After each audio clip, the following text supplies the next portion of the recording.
In today's video, we're going to consider threats and promises. Imagine Mike and Tom are playing the game in front of you. Mike will pick A or B. If he picks A, the game ends. If he picks B, Tom gets to move, and Tom can either pick what I've called promise or X. Then the players get their payoffs, with the first number going to Mike and the second number going to Tom. If labeling this promises confuses you, you can just imagine it's labeled P. What do you think will happen? Please pause the video and try and work it out. Okay, here's what I think will happen.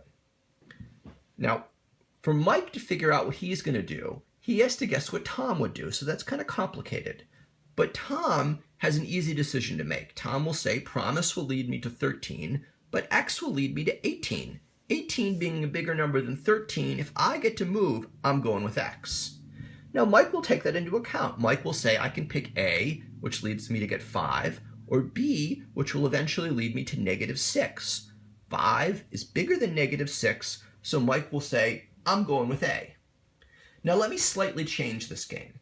Let's imagine before they play, they can talk, and they can try to work out a deal. Now, they can't come to a legally binding agreement, but, they can talk and make promises to each other. Do you think that they would be able to come to an agreement, a believable agreement, where Tom would say, Mike, if you play B, I promise to play promise?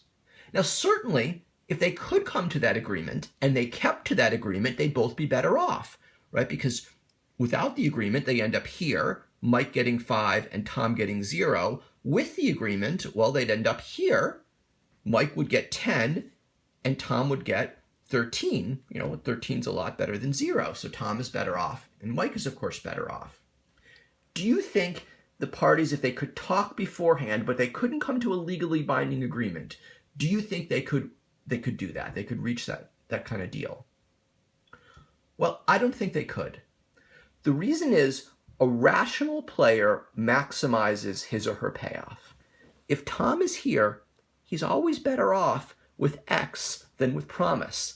This is true even if he promised to play promise, because once he's here, he's better off with the 18 than the 13.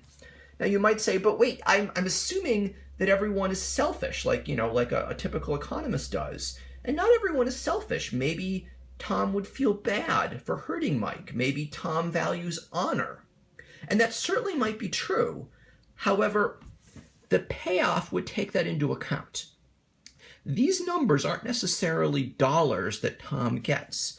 They're Tom's utility, or if you don't know what utility is, it's kind of like his life happiness or life score. And they're supposed to represent everything in the universe Tom cares about. So by calling this 18 and this 13, I'm saying Tom would prefer to be here than here, taking into account every other thing in the universe. Now, maybe this 18 takes into account that, Tom is making Mike worse off. But that's not enough for Tom to prefer to be here to here. So by labeling this payoff 18 and this 13, I'm saying taking into account everything, if Tom is selfish or altruistic or whatever, Tom really does prefer to be here than he does to be here. And Mike will realize that. So Tom cannot credibly promise to play promise, because Tom will always be better off if he's here picking X. So technically, a promise by Tom to play promise is not time credible. He'd like Mike to believe it, but it's in his interest to break his word. Now, if there was some mechanism whereby Tom could guarantee that he would play promise, let's imagine before the game starts, Tom has the ability to magically cause this branch to go away, Tom would definitely do that. But that's not this game. The way I drew this game is Tom, once he gets here, can pick promise or X, and he's better off picking X. He'll do that. Mike will believe he'll do that. So this is an example where being rational can hurt you. Tom is worse off if he's rational, because if Mike, knowing Tom is rational, will cause Mike to pick A. If instead Tom were thought irrational, he had an irrational desire to keep his promises, Tom would be better off, because then Mike would play B if Tom promised to play promise. All right. let's move from promises to threats. So I've changed the game and I've labeled this a threat. What do you think will happen? Please pause the video and figure that out. Okay, now here's what I think will happen. Tom, if he gets here, would say, well, threat gives me 1, X gives me 2, I'm going with X. Mike will then say, well, A would lead me to get 5, B would lead me to get 6, I'm going with B. But now let's imagine before they played this game, they had a chance to talk. And Tom said the following to Mike. He's like, Mike, don't you dare pick B, because if you pick B, I'm going to play threat. You know, Tom threatens to play threat if Mike plays B. Well, now, if Mike believed that threat, you know, he said, well, B led me to threat, which I'd get 0, Mike would play A.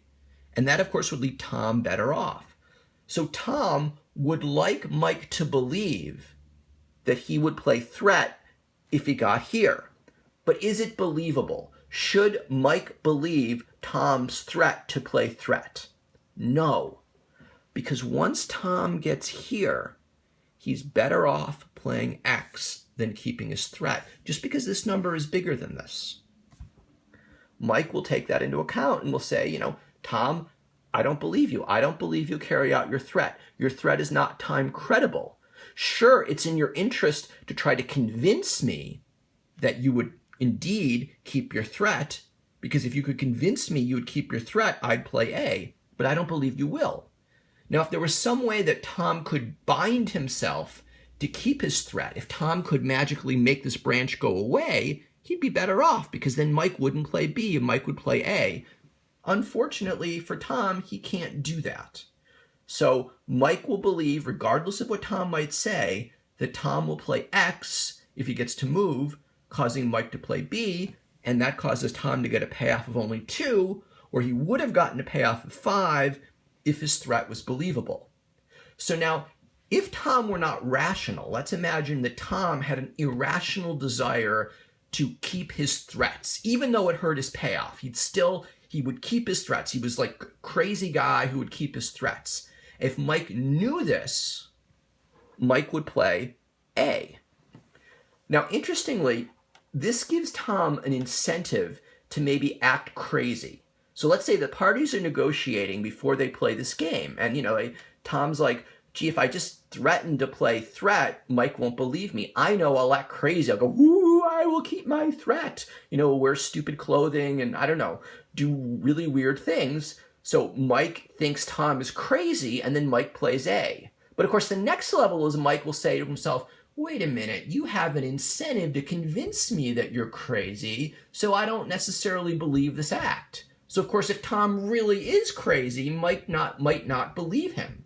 And this happens a lot in game theory, where you have an incentive to try to convince the other person you're crazy, but the other person knows that. So even if you are crazy, they might not believe it. So you get something really crazy, but that could be costly and, I don't know, it can get complicated.